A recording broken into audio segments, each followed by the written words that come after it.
Bravery is an American rock band. They were formed in New York City in 2003. They were active until 2011, and then 10 years later, 2021, have gotten back together and are still together today.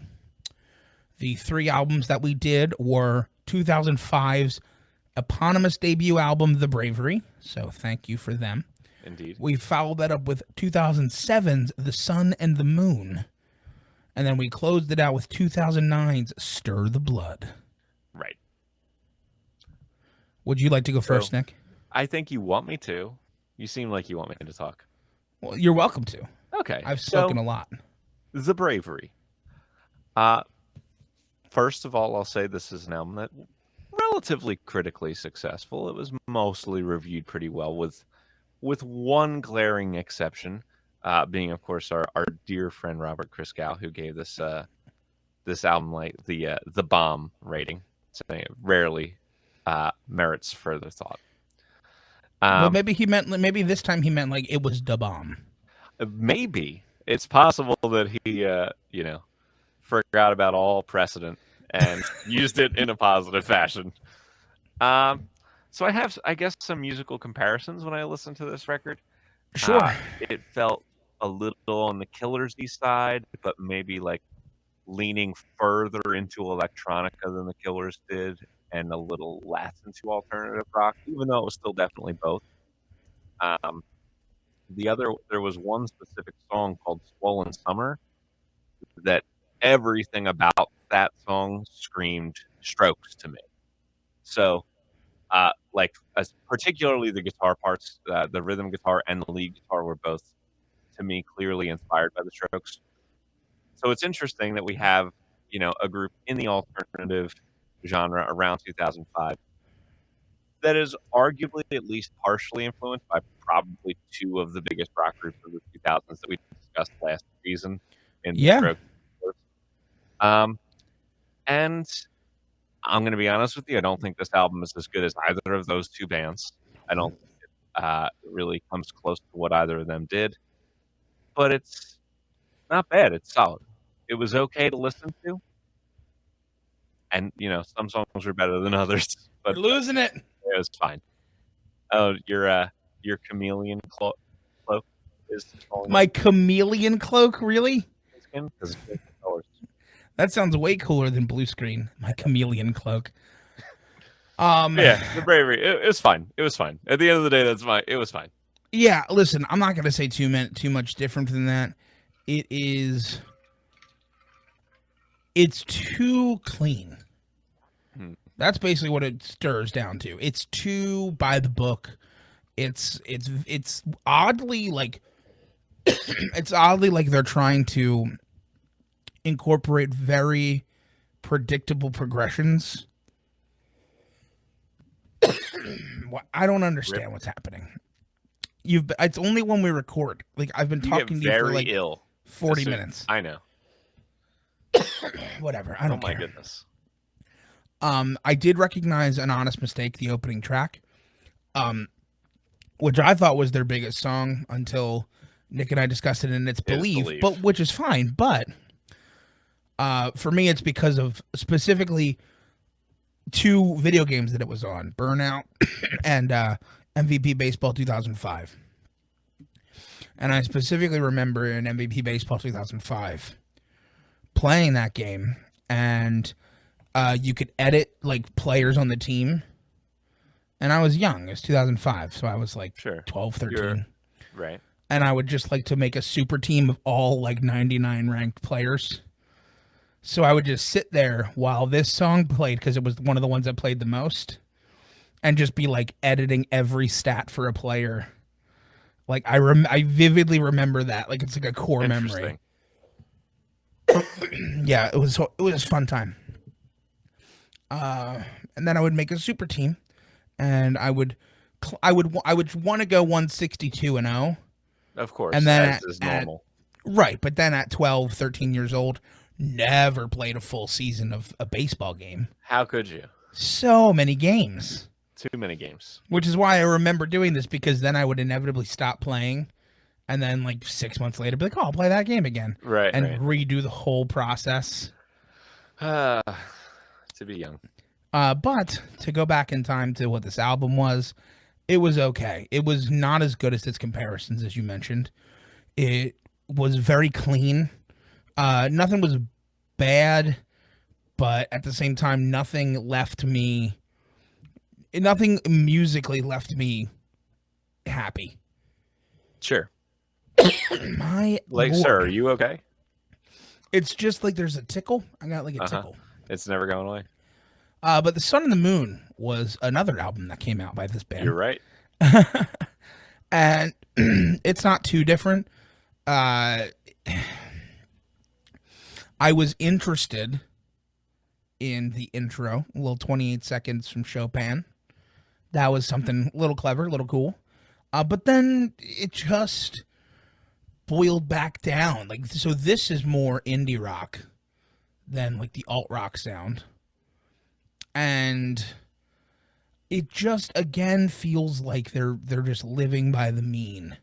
They're living averagely. Nothing impressed me. Nothing was incredible. Nothing was terrible. Like, this is just a band that existed. Is kind of what I'm getting from the Bravery so far. Which is, it's not bad. But, I'm not going to remember. At the end of the season, I'm not going to remember we did the Bravery. I see. Okay. I disagree with you. I thought this album was a significant step up from the first one. I think what I didn't like about the first one so much was there were times when it was so electronic that it forgot it was trying to be alternative rock as well. And that did not happen at all on this record. And the intro, which does like have some parts from Chopin mixed into it, also had some of the themes that you were going to hear on the first like full song of the record, which is Believe, which is their biggest hit. I really liked the way those two blended together. I think Believe is a really strong track. And there were like down points. Every Word is a Knife in My Ear, I thought was probably the weakest song on the record. Yeah. But then track 7, Tragedy Bound, all of a sudden you get this very unexpected acoustic piece that I thought was actually really very good. And I thought the general level of the songs went from like very easily forgettable and just kind of solidly there to, oh, this is actually one of the pretty good alt rock albums of this era. So I had a good experience with The Sun and the Moon. I do agree with you on Tragedy Bound. The whole thing just felt so average to me at this point. Okay. Maybe it definitely, compared to itself, was probably a step up. I'm sure. Like, I agree with you on that. I don't know, just compared to other acts at the time, especially when you're going to be compared to the Killers. Like, sure, I'll listen to the Killers. Yeah, but and maybe this is part of what I'm about to get into because I'll talk about their last record here, Stir the Blood, the worst of the three. To me, definitively the worst of the three. So I was like, on the first one, and I did not like this one. And I think that just made The Sun and the Moon stand out a little bit more. But this one, if I said that one thing that I really liked about their direction on The Sun and the Moon was that they kind of found their sea legs in the rock world, and they weren't trying to like overly do the electronic aspect, well, that went right out the window with this record where it became like a full-blown electronica record at points. And it never recovered for me. I found it really difficult to engage with any of the songs. I was pretty bored by everything on this record, honestly. Like, not that I was actively offended most of the time. I just found I was just bored by it. I was just like, I can't enjoy listening to this song. Like, I can't get into the experience of any of these songs. To the point where I was just like, it was one of those records where I was just like, all right, well, hope this will be over in 30 minutes. Yeah. Which I hate when that happens. I'd rather at least have some kind of emotion about it. Sure. And you know what? You're not going to get some type of loving defense from me. Here's the thing. The most interesting thing about this, which is also a little bit of a Totem Talks, 6 Degrees. Yeah, a 6 Degrees of TotemTalks. Yeah.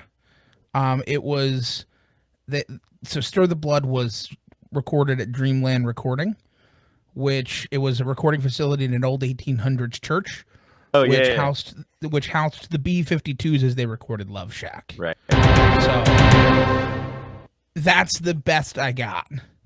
And if you remember, we hated the B-52. Yeah. Oh, you know what I'll say? That's good. That's positive, and I'll see if you agree with me. The Yeah. cover artwork is very interesting. Oh yes, that's very true. That's very true. The little chicks, little birds, little birds. Yeah, but the music is at best okay. It goes downhill from there. Yeah. Track 4 was just kind of dumb. I'm not gonna say the name. Yeah. We did say we're gonna curse more, but I don't care. Okay. Whatever you say. It's so, dude, it's ridiculous how ingrained it is to me from gigs that like I don't curse when I'm like in persona. Sure. So do you know what I mean? So the title of track 4 is Hate Books? Hate Books, exactly. Yeah. But it's actually like crazy to me how much like it's like a visceral like stopping of doing it. Because like even when we're at bars where like we'll do Creep, and it's a bar full of adults. Yeah. And I still say very special. You do. Like I can't force myself to do it. But in real life, as anybody will know, I am a sailor. Right. That is his profession. I'm a sailor by profession. Arr, I'm a sailor by profession. I didn't say you were a pirate. Every sailor talks like that. It's day one. All right. Day one. This is your training. We might as well just grade the Bravery. Let's just do it. All right.